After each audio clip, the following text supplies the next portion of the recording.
और फिर मेरी जिंदगी की सबसे बड़ी गलती शुरू हुई। कभी सोचा है असल गलती कंटेंट में नहीं थी, मुझ में थी। मैंने मेहनत करना बंद नहीं किया, लेकिन सही चीज पर मेहनत करना छोड़ दिया। नंबर्स देखने लगा, सुबह उठते ही पहला काम एनालिटिक्स, रात को सोने से पहले भी एनालिटिक्स। कितने व्यूज आए, कितने फॉलोअर्स बढ़े, कितने लाइक्स बढ़े, और अगर नंबर्स कम होते तो पूरा दिन खराब हो जाता। शायद आप में से भी बहुत से लोग ये करते होंगे। सच बताऊं तो सोशल मीडिया पर क्रिएटर्स को एल्गोरिथम से पहले नंबर्स की आदत मार देती है।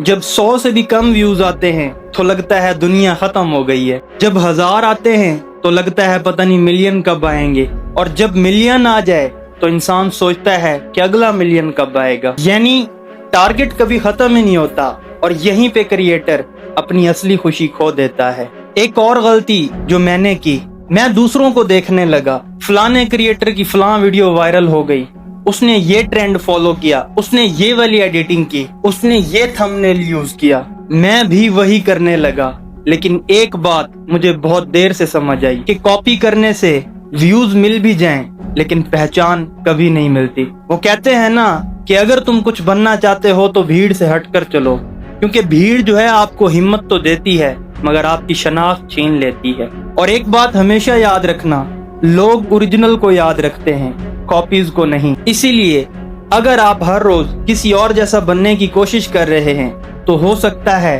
धीरे धीरे आप अपनी शनाख्त भी खो बैठे। और फिर आता है कंपैरिजन। ये सोशल मीडिया का सबसे बड़ा जहर है। आप किसी की एक वायरल वीडियो देखते हैं, लेकिन उसके पीछे 500 फेल्ड वीडियोस नहीं देखते।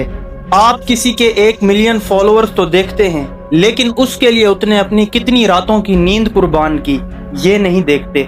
हम सब दूसरों की हाईलाइट रील को अपनी रियल लाइफ के साथ कंपेयर करने लग जाते हैं, और फिर कहते हैं कि यार मेरे साथ ही ऐसा क्यों हो रहा है। लेकिन सच ये है कि हर क्रिएटर की कहानी अलग होती है, हर सफर की स्पीड अलग होती है, और हर सक्सेस का वक्त भी अलग होता है। इसीलिए कभी भी अपनी पहली सीढ़ी किसी और की 100वीं सीढ़ी के साथ कंपेयर मत करना। मुझे आज भी याद है कि मैं पूरा दिन सिर्फ इस सोच में गुजार देता था कि मेरी वीडियो क्यों नहीं चली। टाइटल खराब था, थंबनेल अच्छा नहीं था, सही टाइम पे अपलोड नहीं की, या फिर एल्गोरिथम का कोई इशू है। लेकिन एक दिन मुझे एहसास हुआ कि मैं कंटेंट से ज्यादा रिजल्ट कंट्रोल करने की कोशिश कर रहा था। और सोशल मीडिया की एक रियलिटी ये भी है कि आप अपनी मेहनत कंट्रोल कर सकते हो, लेकिन उसका रिजल्ट नहीं। इस बात को जितनी जल्दी समझ लोगे उतनी जल्दी सुकून मिलना शुरू हो जाएगा।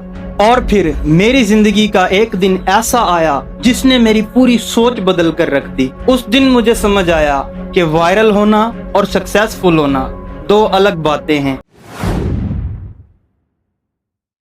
तो अगर आपने वीडियो को यहाँ तक देखा है तो यकीनन आप इस कहानी के साथ रिलेट कर रहे हैं। आप अपनी कहानी समझकर ये वीडियो देख रहे हैं, और यकीनन आपके साथ भी कुछ ऐसा ही होता आ रहा है। तो अगर आप चाहते हैं कि इस वीडियो का मैं 3rd पार्ट लेकर आऊं तो कमेंट में पार्ट 3 लिख देना। इंशाल्लाह बहुत जल्द पार्ट 3 आ जाएगा। और अगर आप इस वीडियो का पार्ट 1 देखना चाहते हैं तो वो भी आपको चैनल पे मिल जाएगा। बाकी खुश रहें, आबाद रहें, दुआओं में याद रखें। मिलते हैं अगली वीडियो में, तब तक के लिए अल्लाह हाफिज।